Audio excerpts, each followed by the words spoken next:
Hi there, everybody, and welcome to this workshop. I am super excited. You are with Rich Christensen, who's a good friend of mine, and it's called Start Young, Go Far. I've known Rich for about 10 years, and I super admire, Rich, who you are, not just as a business owner and an entrepreneur, but as a father. You've got a family of 5 kids. You have not only been wildly successful in business, but you have built really an extraordinary family legacy. And this past weekend, I got the opportunity for my wife and I to go through one of your programs, Building Family Legacy. And it was so extraordinary because for some of you, you may know that my wife and I are expecting our firstborn very, very soon in the next few months. So the timing of learning how to build a family legacy, how to pass down values, and also how to instill an entrepreneurial mindset and spirit in our kids and our future kids is really, really timely. And so for you, Rich, to come in and to teach this to our audience, I'm just tremendously grateful, and I appreciate you being here. Well, thank you so much for having me. And just congratulations for your new one coming. Life changes pretty dramatically from this point and all for the better. So it's not until you have those little ones that you really realize, I think, what life is fully about. So thank you so much for having me and inviting me to spend a few minutes talking about literally what I think is the most important thought leadership that I've been able to present to the world so far. I know today you wanted me to focus, Peter, primarily on what we're calling the futurepreneurs, the getting your teenagers and your kids to not be entitled brats, to not just expect everything handed to them, and to take control of their own destiny. And indeed, this is something that I was pretty private about for many, many years, but did deploy through my family pretty aggressively. The reality is when my kids did turn 16 years old, we'll get to the final formation of the whole platform here in a minute. But when my kids would turn 16, they'd make an agreement with me and shake my hand and commit to me that from that point forward, they would never ask for anything or any funding. They would pay for dinners. They would pay for our family vacations. They would pay for their own colleges and their humanitarian missions and the car that they had. But in exchange for that, I would help them build a business. So each one of my 5 sons actually built $1 million business when they were still in high school. My second and third son did it twice. And so it was pretty fun. Now, this sounds really exciting, but it does present its whole set of problems. So this Futurepreneur program that we're going to talk about, Peter, is basically the recipe of how we did that and the modality and the methodology to even start young with your children, to create the right mindset and to get right in the right framework and mindset to actually be future entrepreneurs, taking control of their own minds, their own life. And then the second part is the skills that are involved in doing that and how you actually go about getting the skills to create the business. And then the third part is actually the structure and the implementation. So that's what this Futurepreneur program is that we're going to be talking about. I love it. I mean, if any of you watching this are entrepreneurs yourself or business owners, this not only going to help your kids, this is going to probably help you when I think about it, right? Because I'm going to learn value. I'm going to learn mindset shifts and techniques and strategies that's going to help grow my business. So I'm so excited, Rich. Well, I do have a terrible confession. It is based on zigzag principle, but it is dummied down, and so it's really fun. As I was, that book got quite a bit of attention in the lean startup world, and it was really interesting because for a period of time I was so excited. They wanted to hear my content. They wanted to hear my content. Oh, they wanted to hear about these methodologies, and then partway through, I was delighted and at the same time chagrined to discover that mostly what they wanted to hear about is what I was doing with my kids and my teenagers. And so, yes, indeed, this is kind of dummied down and made really fun for teenagers and for children. In all transparency, our family are pretty much geeks, dorks. Most of them we are watching the football game or the sports scores. And not that we don't like a little bit of that, but around our kitchen table, we were dissecting Porter models or segmenting a channel or talking how to improve operational flow. So just right up front, I acknowledge our family is pretty dorked up that way. But it was a lot of fun, and the outcome, whoever figured that nerds and technologists would rule the world, but that's kind of what ended up happening. Totally. Yes. I think to set the context properly on this, Peter, it's important to actually put what the framework is and the overall structure, because this is just one little teeny piece segment. It happens to be a very sexy, fun part of it, but it's just one little piece of the overall framework. About 2 years ago, I vowed I'd never go public again. I was done. I was just going to kind of coast out into the sunset. And about 2 years ago, I had a really, really strong personal experience that made me realize there was one piece of content I still had to get out there. It's called Legato Family, Build Family Legacy. And this piece of content is actually the structure and the infrastructure of how we raised our family. My wife and I, when we married fairly young and started having our children, and I mean, as you're going to discover, oh my heavens, when that little one pops out and you look at it and see its eyes, it's like, but a whole new level. My wife and I deeply did not want to dork our kids up. We did not want them to be entitled little brats. We wanted to teach them work ethic. And so early in my career, it became very evident that we were going to have some pretty good success, Peter. Like 5 years into my career, I was earning more than my father and my father-in-law at the end of their careers. And so it terrified my wife and I. And we concluded that we were going to not tell our kids. We were going to hide it and live in a really poor neighborhood and just never tell them. And a couple of years into that, I had a friend came to me and says, this is the stupidest idea ever, because if you even manage to hide all this, which you're not going to be able to, but let's say you do, you're going to destroy your kids when you die. And if not your kids, certainly your grandkids. And I was like, oh, they're right. Yeah. So I went looking for a model of how to get values deeply instilled and to stabilize my family so that it wouldn't dissipate with wealth. And what I discovered was all sorts of really interesting models on financial planning and trusts and wills and all this stuff, but nothing of how to stabilize it. So true to every entrepreneur, what did I do? You created it. I created my own model and promptly proceeded, I will never tell anyone about this. And I didn't. For years, we didn't. But then all these remarkable things started occurring. I'd shared one of them with you briefly, this Futurepreneur, which we'll get to. And so bit by bit started leaking a little bit. And then about 2 years ago, this is the basis of what family, Legato family and Build Family Legacies is based on. So if I could, with your permission, Peter, what I'd love to do is just quickly go through the framework, just zip through it. I'll fly over it like a MiG fighter jet just to get purview. And then if we can, we'll just drill in deeply, at least to the first segments of what this Futurepreneur program is about. I love it. Yeah, let's dive right in. Is that okay? Yeah, that sounds all right. Good. So the platform of this program and what you should be thinking about is your values. You have values in your work, but have you thought to very deliberately and thoughtfully lay down the values in your family? Non-entitlement was a really big one for my wife and I. To make sure that we had really good work ethic was another value, to be based on love. But your values, have you went to the effort in your family to clearly decide what you stand for in explanation points? Most people think to do it in businesses. Our government does it. Our schools do it.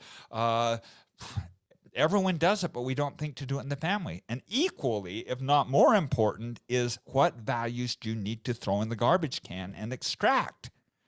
There are certain things that are passed on. In our family, guilt and shame were spread around like peanut butter and jelly on a sandwich and served up anytime desired behavior wasn't. So going to the deliberate effort to consciously say what we're extracting from our family values. One of the challenges that we face in today's society is there's some broken things that don't serve us well.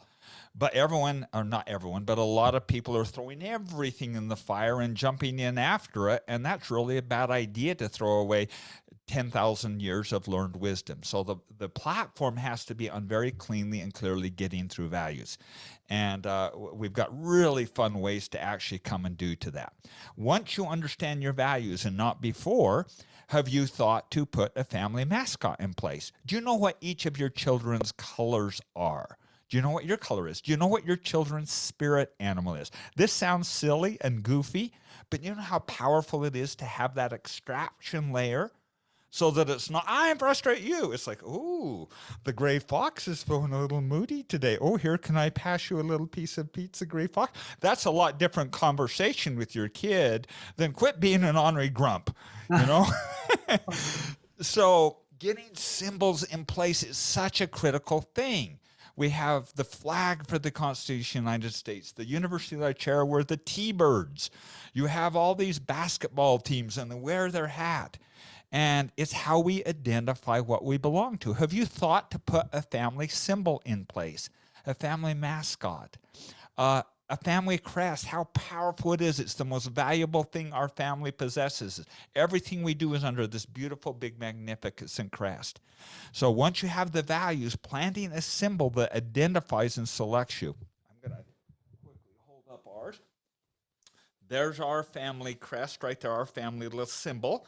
And this is everywhere. It's on our family chicken coop. And my little granddaughter, Everly, will see, Everly. Oh, Grandpa, oh, Grandpa, Alex. And she'll go through and point where everyone fits. Every one of my grandchildren, the first thing I want to do is just touch where they fit. My wife surrounded in love, me surrounding and supporting her. Each of my sons showing up in their color, pointing inward. And then when they light up, they protect and provide for their wife.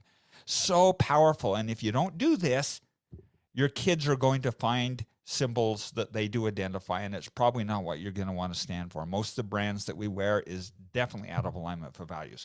Once you have your symbols, have you been really conscious of the traditions that support the values? We're going to do traditions whether we like it or not. Most of the time on Thanksgiving, it's not very good. It's watch a football game, drink a bunch of alcohol, and then everybody fight. That's not a good tradition. So get really deliberate on your cadences of traditions and then your long-term traditions and make those really special. So again, we do this in business. We do this in work. We do this in universities. We don't think to do it in families. Doctrine. Do you have a family mission? Is this making sense? Am I going too fast? Is so valuable. No, this is great, Rich. And I was just going to say that it's incredible how much intention or focus we do this, like you said, in our businesses, but we don't do it in our own families. And it's like our families is at the end of the day, right, the most important thing. And yet we sometimes don't bring this consciousness and this awareness and this intention to it. So the framework that you've built is so extraordinary. And just to share, having just experienced this, to list out courage and freedom and vitality. So those are some of the values that my wife and I came up with. Just the exercise of us doing this together, I uncovered we had different meanings for those words too. So they meant things different. And then we got to define what they meant for ourselves and for our family. So yeah, I think that this is a great place to start, and it's totally making sense. Thank you for saying, a few of your values there, and you having just went through that, you get clarity. So instantly you know what you're going for. And when you're having one of your kids that's having a challenge, you're pointing back to the value with a clear defined, which is the third, which is doctrine, with a mission statement or mantras that reinforce. So it's an abstraction document, not mom and dad yelling. Our teenage years were so delightful. Ask me how many times I ever had to get after my kids after homework. That would be 0. Wow. Okay. We had 1 A- in all 5 of our sons, and that happened to be entrepreneurship, which I was very delighted to take, by the way, because the kid had he got in a tiff with his teacher over taking capital.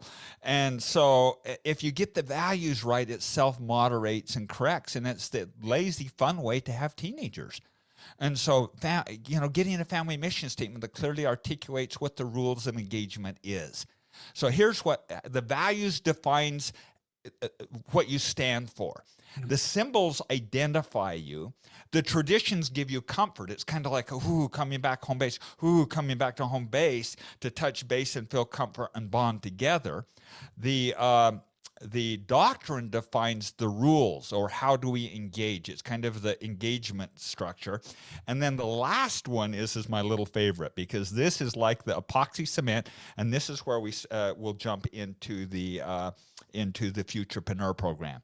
Is, have you ever thought to do defining events, rites of passage? Olden tradition, ancient wisdom, every culture has it, but we sanitized it and wiped it out. And so if you really want to permanently epoxy those values so it never comes undone, I'm talking never comes undone. I couldn't get it undone if I wanted to. And that's why it's so important to pick the values properly. Then put rites of passage. Could I run through really quickly what ours are? And then let's drill into the fourth one, which is the Futurepreneur. Absolutely. Yes. Maybe I should ask what yours were. Would you rather tell what you came to in your program? For values? No, for the rites of passage. Sorry, for rites of passage. I've got to think about this. Yes. So one big one was, I forget if it was 14 or I think it was 16. We wanted to take our children on almost like a survival or adventure experience together, because I think about some of the most powerful life-shaping events in my life, and a lot of them came from travel, from hiking the Inca Trail, or from, in Machu Picchu. So that was a really big value that led to some life-defining events that we wanted to do. I love, Rich, what you did with your kids at 16 to empower them to build a business. I mean, some of the ideas we came up with were just having a trip plan that they actually planned. So they decided to choose where we would go, where we would eat, where we would stay. Those are some of the things that we did. Thank you. Thanks for sharing that. Really brilliant, really good ones. I believe really strongly we need an 8-year-old, because that's when cognitive function and children start becoming self-aware. We as a family did open discussion first time to a dinner. They get to pick and talk really openly about sex, about drugs, about bullying, about all the issues, and open a dialogue. 12 years old, I would take my kids on a trip for 3 weeks to a third world country. The first week would be all about playing, exploring, climbing on the Great Wall of China, or going to Taj Mahal, or riding elephants. Second week, we were in an orphanage holding dying children, or really touching humanity deeply to see and put out all non-entitlement and understand the plight of the world. And then the third week is what it meant to be a Christensen man: protect, provide, and create a safe white space for women. That's what giving them context of what it meant to be a Christensen man. 14 years old, we would put them on top of a major world mountain peak. We've had 3 of our children stare up the throat of Mount Everest. We've had multiple kids on top of Kilimanjaro. So when they're 14, it's about private victories, not public victories, and doing really hard things privately. And then the one we're going for is what the Futurepreneur program was made. And that was 16 is they take accountability for their own financial future and get a skill that will carry them the rest of their life. So each, as mentioned earlier, each of my sons did build a business that achieved that and became very successful, which presented some actual more challenges. So when they're 18, they actually shut the business down, lob its head off, and then they go serve humanity for 2 years. When they come back, they're their own man. They've killed their dad. They're their own man. And the results, Peter, have been mind-blowing. I could not have imagined putting this infrastructure in place what would have happened with my family. I have zero fear now about money, zero fear about their future, and zero fear about my grandkids getting dorked up. This is so inspiring. Like, because I actually, my background, I started my career, Rich, in investment banking. I majored in finance in college. So these are business majors. And I learned nothing about how to start my own business, how to take care of myself and my family. Yeah. So this is something that I think everyone can agree that our school systems don't teach us this, right? This is our responsibility as parents to pass down these values and to teach these principles. And it's not just passing down money, because that's what you think about when you think family legacy is what's the trust going to contain, and how do the assets get distributed, where if it's just that without values, that can actually, it has had negative impact on family. right? To be more intentional on what you're teaching them, the peace of mind that you and your wife must feel as parents and grandparents must be extraordinary. It's the biggest reward in my life. All the businesses throw it away, but this is the meaningful stuff. So with that being said, why don't we just jump into Futurepreneur? What maybe we'll talk a little bit if you'd like. I think Andrea has a couple of slides of people always ask, what businesses did you do with your kids, and how did that look, and what did you do? And maybe we could give a few little examples there of some really fun little things that we do for learning. And then maybe we could talk about just the front end of this Futurepreneur program. That sounds good. The program actually does walk you all the way through so you can actually get a business built with your kids. But we had a lot of fun through the years. These are my two youngest kids, Alex and Timmy. And there wasn't a day going by, well, not a day, but a week. I mean, these kids, they probably bid 15 businesses by the time that they built business. And I came home one day and they had this sign of "Where are the cherry boys?" And they had picked all the cherries through this beautiful big tree, and they were selling them on the corner. And they actually did fairly okay. You can't see that poster really well, but they are the cherry boys. And they were handling the money, bringing their friends in, and the marketing, partway through, they discovered they had worms. And so the marketing slogan at the bottom says 83% worm-free. Oh, great. I love that. You want to go to the next one, Andrea? There were a lot of the businesses that I let them fail, but fell very deliberately. That one was a success. They made a decent amount of money, which, you know, for a kid, it was not a ton, but it was probably $50, $100. But Golden Plasma, I knew this wasn't going to work. But when my sons came to me, we had just got back from a Africa trip, and they had seen a plight and understood. But I let them go through the process of filming the videos, finding a product supplier, and then quickly failing and coming to their own terms of how to fail without me interfering and overcorrecting. So can we show that video quickly? This is This is their Golden Plasma video. Can't hear the audio. Tell you about our business, Golden Plasma. We started Golden Plasma as a little sewing store in our basement. Once we got some neighborhood friends help, then we decided to call it Golden Plasma. We called it Golden Plasma because plasma is a type of energy, and we need energy to build business. Plus, it sounds cool.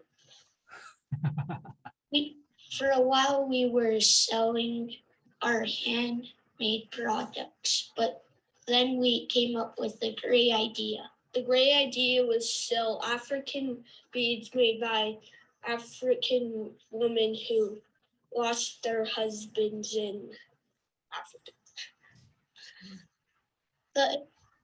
The beads are made out of newspaper and paint.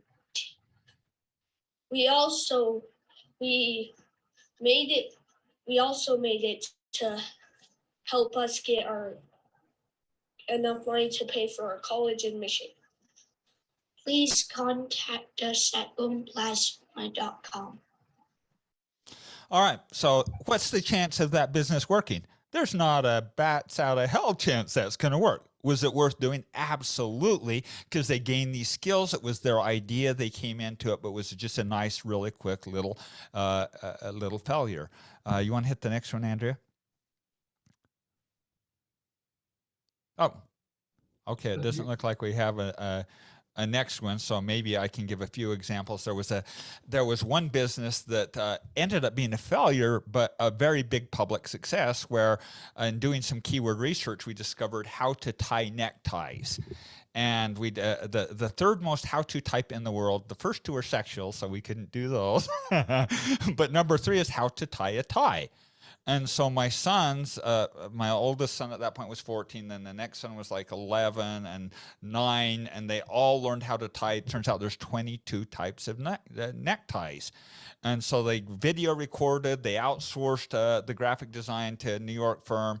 They got the video editing done out of India and put this whole thing together. Ended up costing them about $5,000 of their own money. And keeping in mind, this is like 2001, 2002. So the videos are pretty crude, but they put this whole darn thing together, learned these amazing skills, got into number 1 and 2 position on how to tie a tie, and number 1 position all the others. These kids were driving 30 to 40,000 page views per day off of the website. And Oh, problem is when people are tying a necktie, there's nothing to sell them, although it was incredible learning experience and big public insane traffic and watching metrics and dynamics. Didn't make a lot of money. However, there were a bunch of businesses that did. Like when the coupons when the economy crashed in 2008, they put together all these websites on coupons, would drive traffic and then sell the leads to Living Social. They were making $5 per lead on those. So there's all sorts of these crazy little things that they did. Some failures, some success, mostly just incredible learning experience. And again, the main thing, yeah, it's great that they paid for their own college and all that stuff. More importantly is how concerned do I ever have to be about my children living in my basement and becoming serial killers? As a matter of fact, I get to call them now with all of the expertise. And my second son just sold a second business and is taking a year sabbatical. So that's kind of what happens when you let your kids build your own businesses. I love that. Those are amazing stories. And I love that also, Rich, you highlighted the ones where they weren't the success too, right? Because there's so many valuable lessons to learn from that. And think of our school system that kind of critiques failure. You got to avoid failure at all costs. Well, that can hold you back as an entrepreneur, right? So I love that you highlighted that. I think it's really important to let them fail. And I think it's really important to let them find their passions and kind of walk into it. You can steer them into, but feel like that they still have their decisions. I'd love to tell one other story before we jump into kind of some of the models, if we could, and just give a little highlight of what is possible when I'm going to do that in reverse order, actually.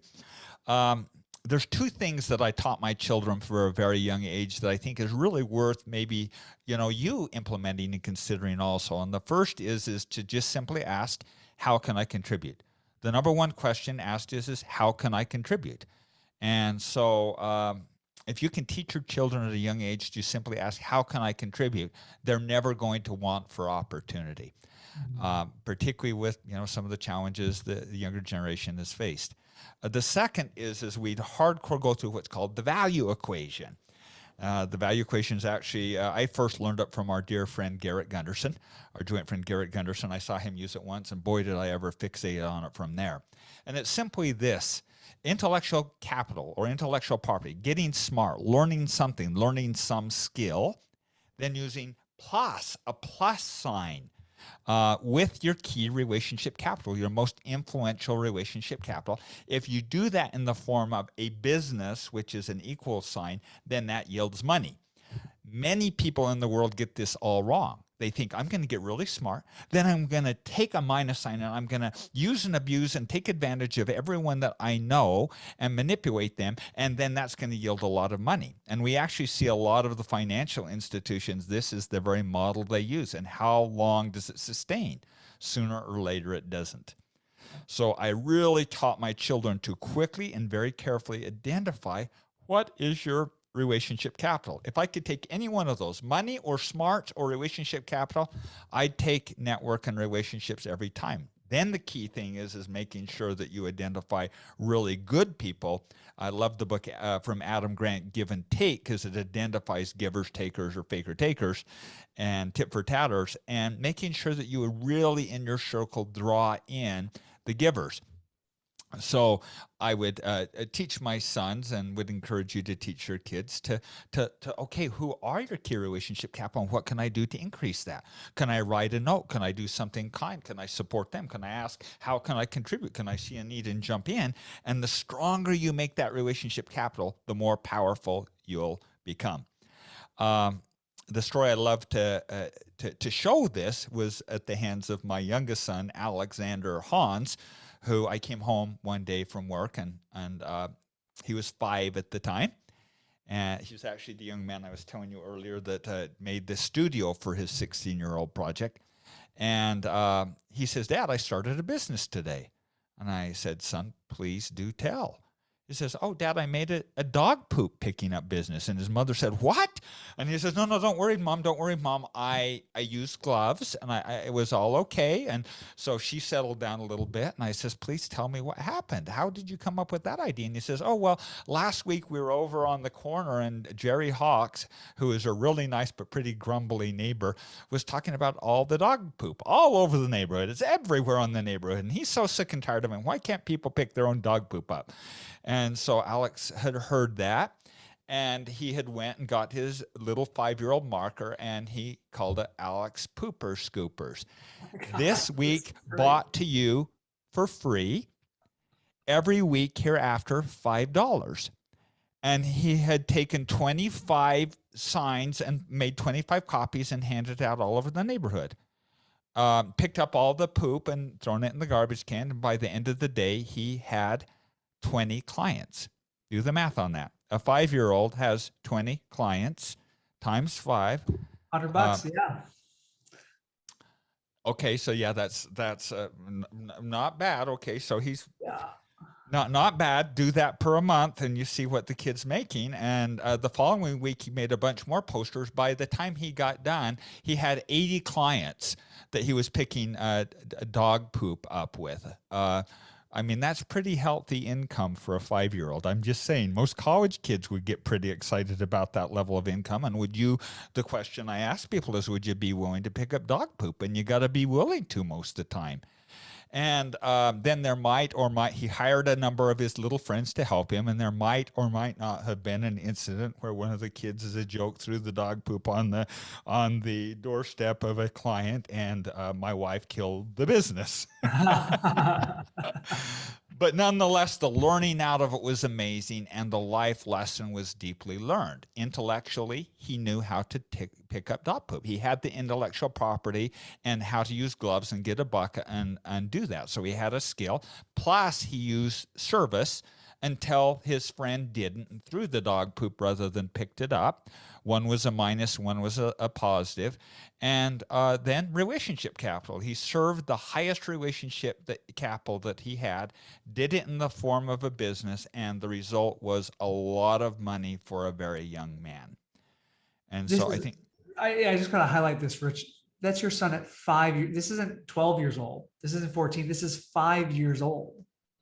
So that again speaks to what you did with your kids until they were 5 to even create that level of innovation at 5.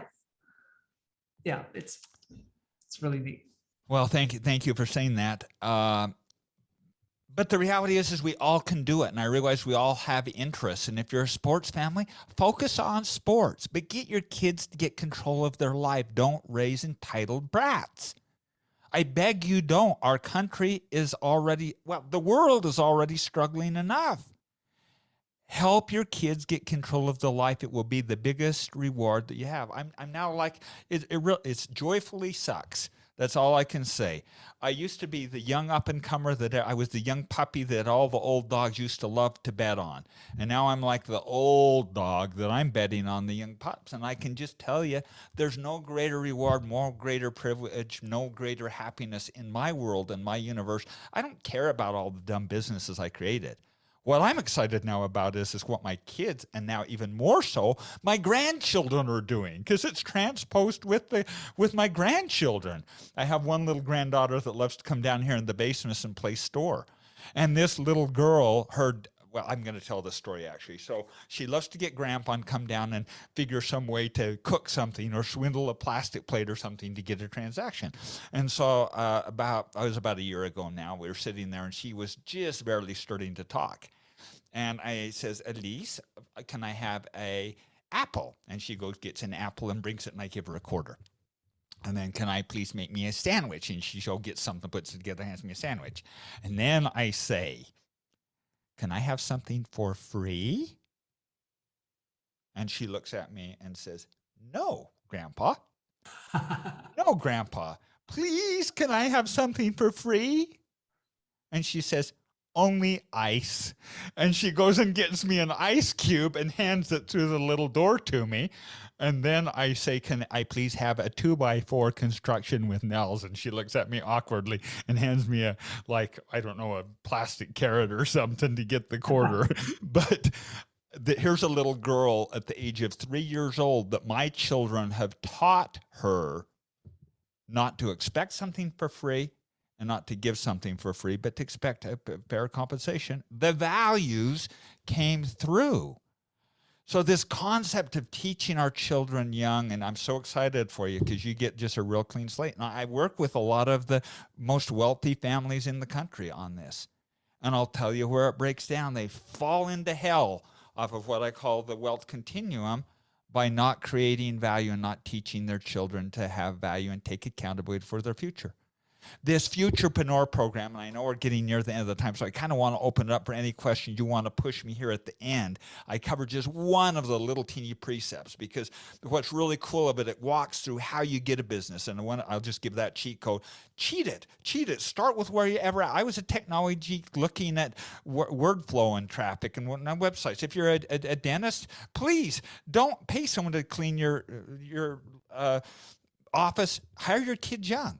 And then when you have to start doing some reading or some little thing that you'd be outsourcing, teach them. They'll do a better job, particularly if you hold them accountable and have that be the buffer. And so whatever your skill is, whatever your talent is, then involve your kids and bring them in.